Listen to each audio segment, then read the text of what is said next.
Alright YouTube, this is the project today. This is a 2016 Cadillac ATS. This is the 2.0 liter turbo rear wheel drive. It belongs to a family member of mine, and they were having some issues, so I'm going to go through and replace the rear shocks that were leaking and fix a vibration noise that she was hearing under light throttle. This car has 62,000 miles on it, I believe. It's a really nice car, really clean car. So this car was sent to me from a family member. They wanted to get it checked out for inspection, and they had a noise underneath the car under acceleration. Well, what I found was this exhaust bracket right here that comes off of the catalytic converter here and comes across and bolts to the side of the transmission. Right there. It was actually broke, and this is stainless, and it was just vibrating against the mount, so I TIG welded it up, and I'll show a picture. I'll insert a picture here of what it looked like when it was broken. Here's the picture of the broken bracket. And then here's after I TIG welded it up. I TIG welded all the way around the sides, the front, and the back. But it was basically vibrating against the transmission, making a noise. So now we'll move on to replacing the shock absorbers in the rear. They were leaking fluid. Alright, here's the tools you're going to need to do the job. 19 millimeter, take the wheel off. You need some trim clip pry tools. You need a 15 millimeter for the top shock bolts. You need an 18 millimeter for the bottom shock bolt. You need a 7 millimeter for inner fender well screws, and you also need a Torx, which is a T15, and some various impacts that you would like to use. You can use hand ratchets and tools and screwdrivers, and it'll be just fine. Okay, back to it. You got a snap clip there, there. You have to take out this screw here, and there should be a screw there, but obviously it's missing on this car.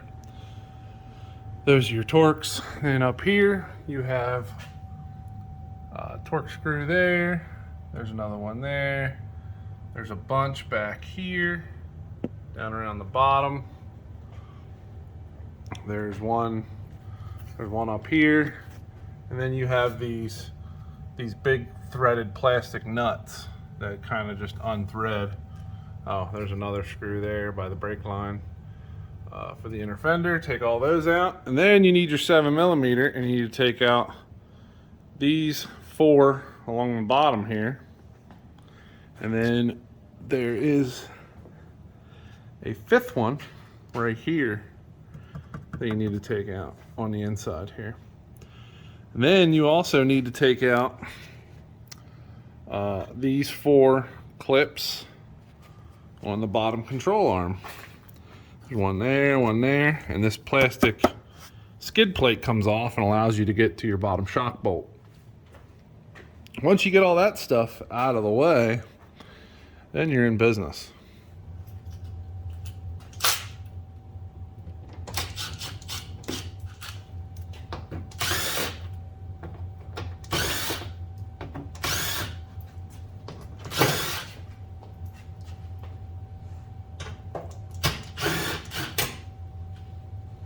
Now you want to take your favorite clip pry tool, pry down on these so they pull out. They don't come down very far, and then they come out.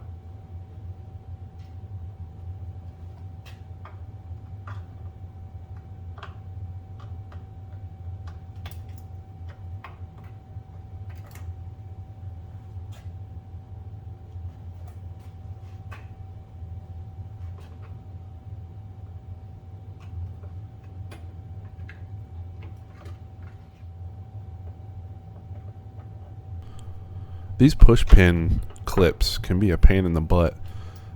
Sometimes I find spraying them with WD-40 or PB Blaster helps loosen them up and make them move a little easier. So that's a tip you can use.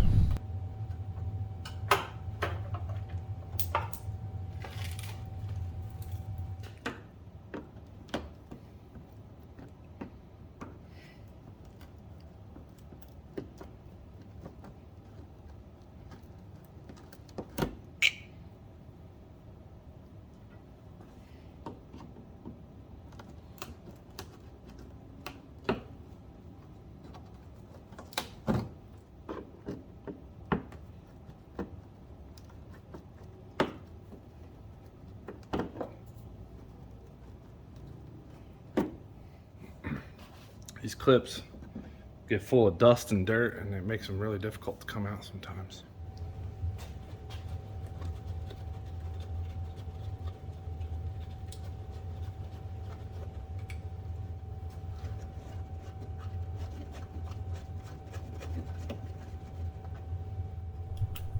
Here's where that T15 socket comes into play to take out all the inner fender well bolts.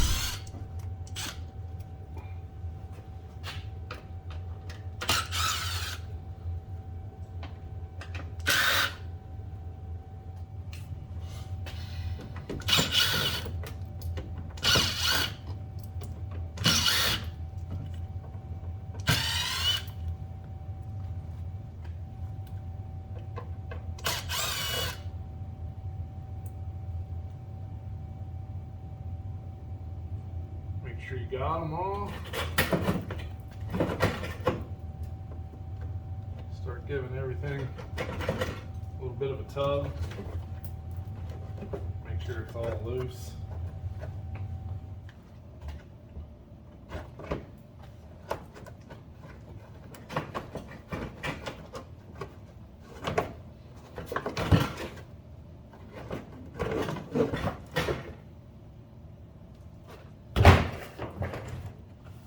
There it is. These 3 bolts here got to come out. They're for the top mount. The shocks, the new shocks actually came with the top mount, which is nice. They're 15 millimeter.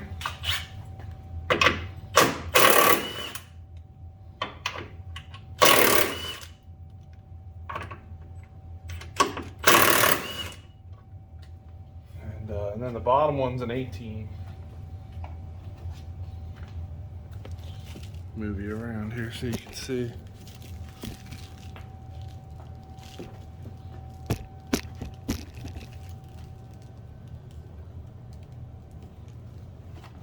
So this is the bottom shock bolt. The nut is welded on the back side, so you don't have to hold it. So you can put your car. And this car is fairly new, so everything just comes right apart, which is the best part about working on newer cars. See, the bolt's barely even rusty. And you can take your shock out. And this is the reason why we're replacing them. See the oil leaking oil out, and they don't have their shockability anymore, if that's a word. So I ordered these from rockauto.com, these shocks. They are GM OEM replacements. Rock Auto had them in stock. There's the 2 part numbers. They're AC Delco GM OEM parts, direct replacements, made in USA. They were $230 shipped to my door for both of them. One was, it's funny, one side was more expensive than the other. One side was like 90 something, 96, and the other side was like 108. But with shipping, came out to about $227 shipped to my door. So yeah, and they're, like I said, they're the direct factory OEM replacements. Here's the new shock. It's got the mount on the top, already done for you. Very simple. Looks like the factory one. These are left and right. They're different left to right, so make sure you order the 2 different part numbers because the mounts are different. So you have to make sure you order one for the right side and one for the left side. I don't know if I'm going to be the one working on this again. Going to do myself a favor for next time, just in case.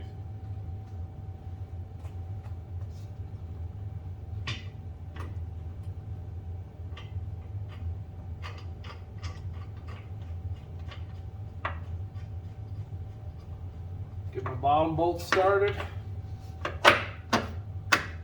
Get these top ones on. Same thing. A little bit of anti-seize, just a tiny bit. Just to put your 3 nuts back on.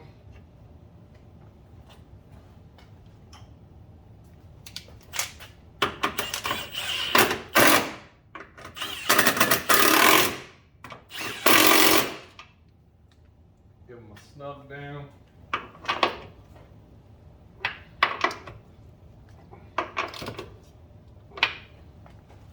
That's it. Now we can tighten up the bottom bolt.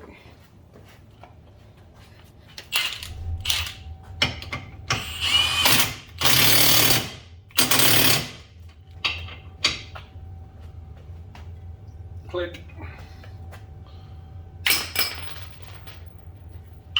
All right. Everything's good.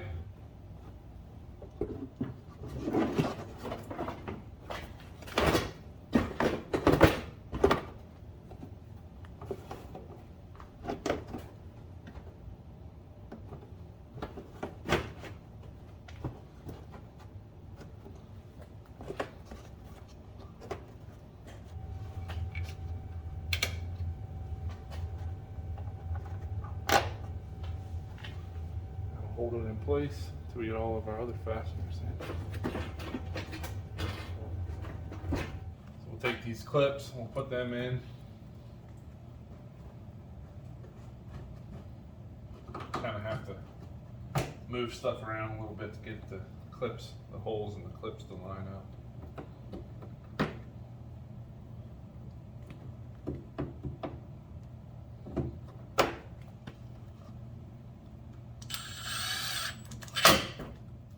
Most of these screws are screwing into plastic, so you don't need to kill them.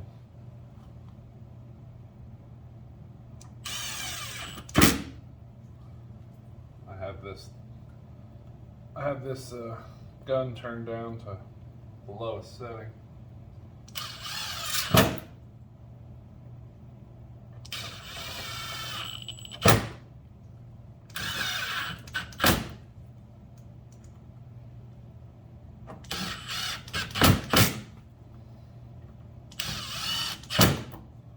Then we'll take our 7mm socket and we'll put these back in.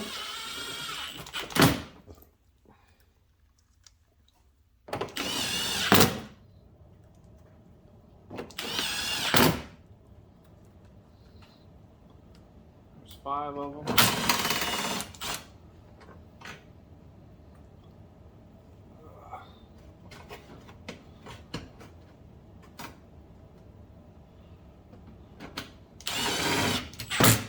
There's metal thread clips up there. You got to make sure they're in line.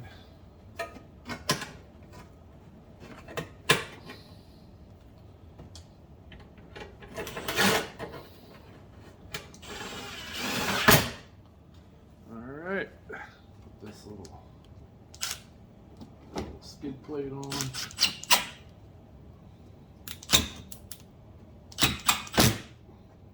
Put the control arm skid plate on, and this is what this looks like. This wider part goes towards the front of the car, and they are labeled left hand. They are labeled left hand and right hand, and this wider part here goes towards the front of the car. Like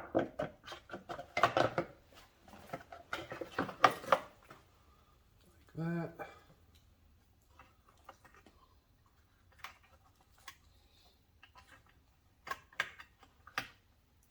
Once you get one of the clips in, it'll pretty much hold it in place.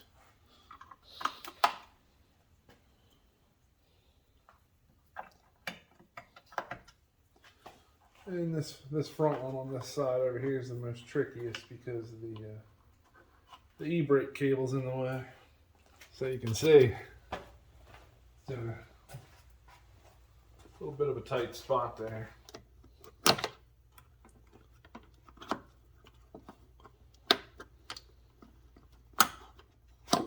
There we go. Always got to be the last one. And now you're done. Shock's in, inner fender well's in. Everything else looks good. Ready to go. And that was really the only thing I found other than the shocks leaking fluid on this car. This car is a 2016, so it's fairly decent. Everything else will pass inspection, no problem. So put the wheels back on and we'll ship it.